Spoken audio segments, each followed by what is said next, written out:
klasik banget, keren. Wah, untuk lantainya kayaknya masih ori deh nih. Ruangan satu dengan ruangan yang lain itu masih terus nyambung.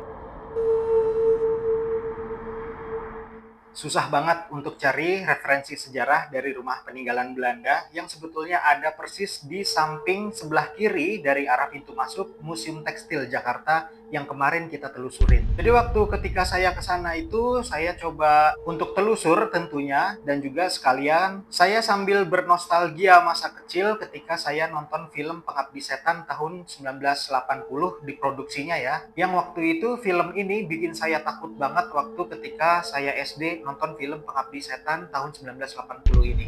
Waktu dulu saya nonton film ini tuh sekitar ya masih SD lah, kelas 4, kelas 5. Bisa dibilang niat saya ke sana itu sebetulnya aji mumpung ya, karena letaknya itu berada persis di samping Museum Tekstil yang kemarin kita telusurin. Yang kedua adalah saya pengen lihat langsung keindahan arsitektur rumah peninggalan kolonial Belanda ini. Jadi saya pengen lihat langsung lah kamar-kamarnya, ruang tamunya, intinya apapun yang ada di rumah peninggalan kolonial Belanda itu. Ada satu kisah noni Belanda yang jahat banget sama pekerja pribuminya pada saat itu, sekitar tahun 1900-an, dan kisah noni Maria yang jahat ini saya kemas dengan menggunakan teknik romansa sejarah setelah kita telusur di rumah peninggalan kolonial Belanda yang menjadi tempat lokasi syuting film Pengabdi Setan 1980. Nah, Boska, ini adalah ruang tamu ya, atau ruang utama. Dulu pasti tamu-tamunya tuh diterimanya di sini ya. Kita coba untuk masuk. Ini ada ruangan lagi nih ya. Tapi ke sana dulu kali ya. Nah, dari ruangan yang ini, ruang tamu ini, kita coba ke sini. Oh iya, ada ruangan lagi tuh ke sana. Ada kamar-kamar ya. Kalau nggak salah, dulunya tuh ini sofa ya, di film Pengabdi Setan 1980 tuh. Dulu kalau nggak salah di sini sofanya.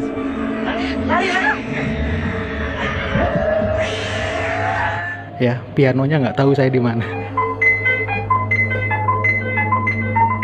Ya, ini kamar-kamar ya. Nah, sekarang masih digunakan untuk menaruh batik-batik ya. Nah, sekarang kita coba ke sana.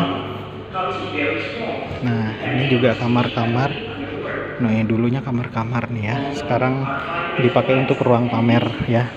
Ini ada batik Jawa Timur ya. Nah, cakep bener dah. Nah, sekarang kita menuju ke belakang lagi.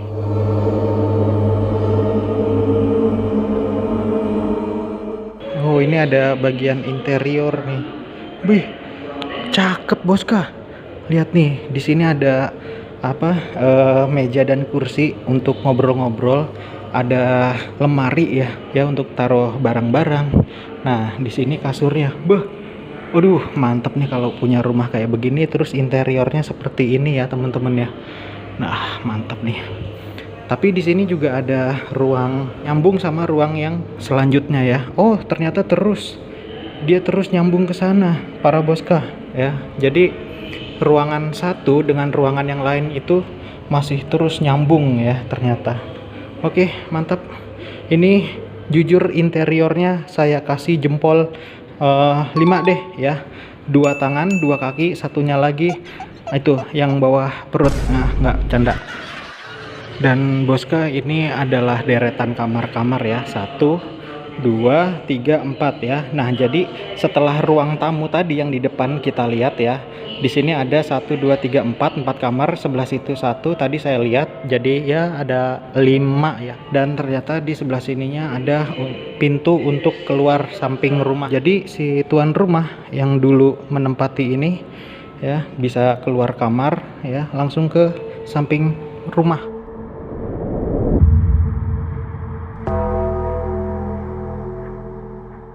Coba saya lihat ya, samping rumahnya tuh kayak apa gitu ya.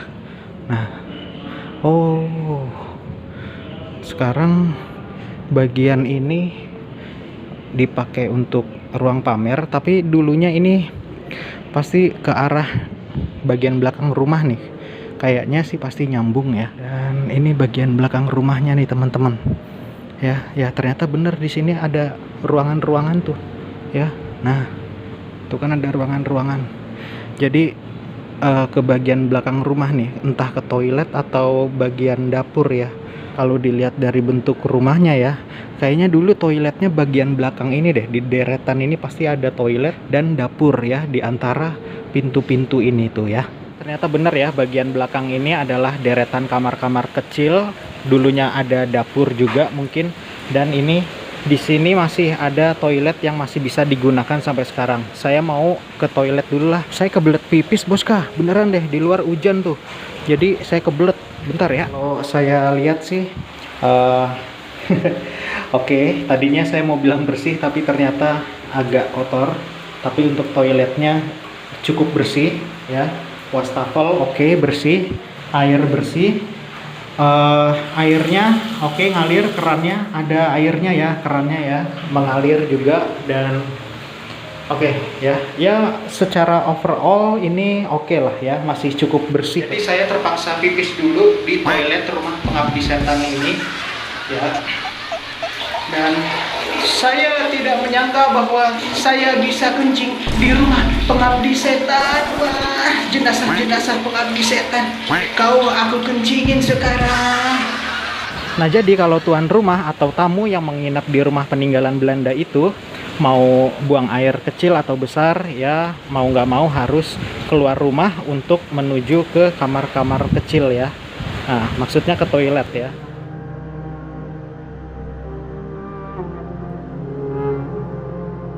Di Batavia tahun 1900, rumah peninggalan Belanda yang cantik ini milik keluarga Van Horn.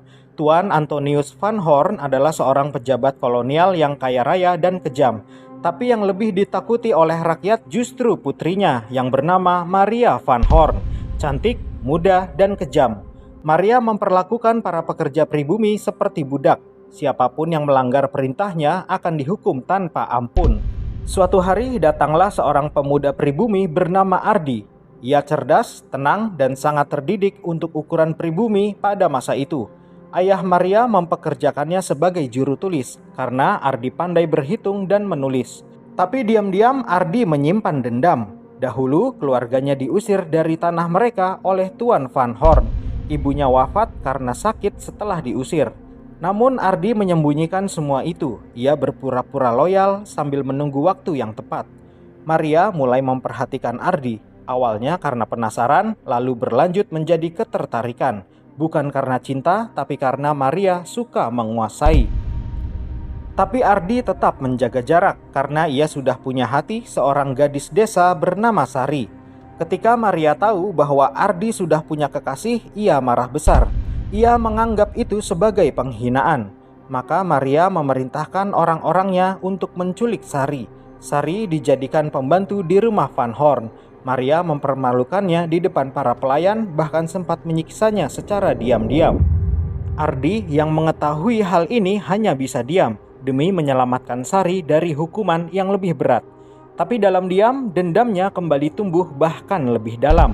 Maria semakin gila. Ia percaya semakin ia menyakiti Sari, maka Ardi akan menjauhi gadis itu dan beralih padanya.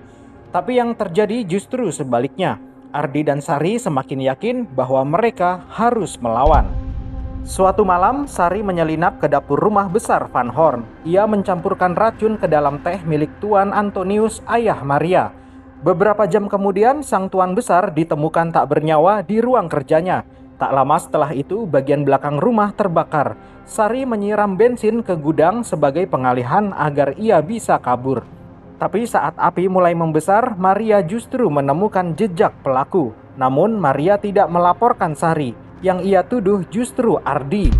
Semua bukti diarahkan kepada Ardi. Catatan yang diubah, saksi yang disuap, dan keterangan yang diputar balikan. Ardi diadili di pengadilan kolonial Belanda di Batavia. Meski ia membela diri, semua bukti seolah melawan. Maria duduk di bangku penonton. Ia menatap Ardi dengan dingin. Namun dalam hatinya bergejolak. Ia tahu Ardi tidak bersalah. Tapi jika ia bicara, nama keluarganya akan hancur. Maka ia memilih diam dan Ardi dijatuhi hukuman mati dengan cara digantung. Hari eksekusi pun tiba. Ardi berdiri di hadapan tali gantung. Tapi beberapa detik sebelum eksekusi dimulai, seseorang berteriak, "Hentikan, dia tidak bersalah." Semua mata tertuju kepada Maria van Horn. Dengan air mata yang pertama kali keluar dari matanya, Maria mengaku dialah yang membunuh ayahnya, bukan Ardi dan bukan Sari. Ia tak bisa lagi menyembunyikan semuanya. Maria membunuh ayahnya karena ayahnya ingin mengirim Ardi keluar kota. Ia takut kehilangan Ardi dan racun itu adalah keputusan yang lahir dari cinta yang tidak waras. Pengakuan Maria mengguncang pengadilan. Ia ditahan dan akhirnya dijatuhi hukuman mati. Beberapa minggu kemudian, di depan rakyat yang dulu ia tindas, Maria digantung di tiang kota. Tidak ada kemegahan, tidak ada kehormatan, hanya tubuh seorang perempuan yang mati karena cinta, kekuasaan, dan rasa takut kehilangan. Ardi dan Sari kembali ke desa mereka, tapi luka di hati Ardi tidak akan pernah hilang. Karena baginya, kematian Maria bukanlah keadilan, tapi sebagai pengingat bahwa cinta yang salah bisa lebih mematikan daripada dendam. Maria van Horn melakukan penyiksaan itu bukan tanpa alasan. Sebagai orang asli Belanda yang berkulit putih, Maria van Horn merasa bangsanya lah yang paling tinggi derajatnya ketimbang orang-orang pribumi. Ia merasa bangsa kulit putih diciptakan Tuhan sebagai bangsa yang superior karena punya budaya, etika, dan kecerdasan tinggi dibandingkan ras lainnya. Selain itu, trauma masa kecil yang dialami Maria pun ikut andil dalam perilakunya. Sejak kecil, Maria dididik keras oleh ayahnya Antonius van Horn. Tamparan, cacian, dan tendangan kerap menghiasi kehidupan masa kecil Maria. Terlebih saat Maria menyaksikan ibunya menderita oleh ayahnya karena sakit keras yang dialami ibunya, hingga ibunya pun menghembuskan napas terakhirnya yang memilukan di atas ranjang kamar ini. Kedua faktor itulah yang menjadikan Maria dewasa menjadi pribadi yang keras, manipulatif, dan cenderung sakit jiwa karena Maria menikmati penyiksaan demi penyiksaan yang pernah dilakukannya kepada warga pribumi. Inilah kisah Maria van Horn, seorang noni Belanda yang tinggal di rumah kolonial ini tahun 1900 di Batavia.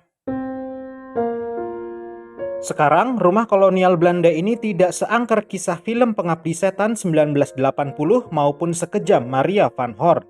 Di rumah Belanda ini, Bosca justru disuguhi keindahan warisan budaya Indonesia berupa kain tekstil asli Nusantara sebagai kelanjutan koleksi Museum Tekstil Jakarta yang kemarin kita telusuri.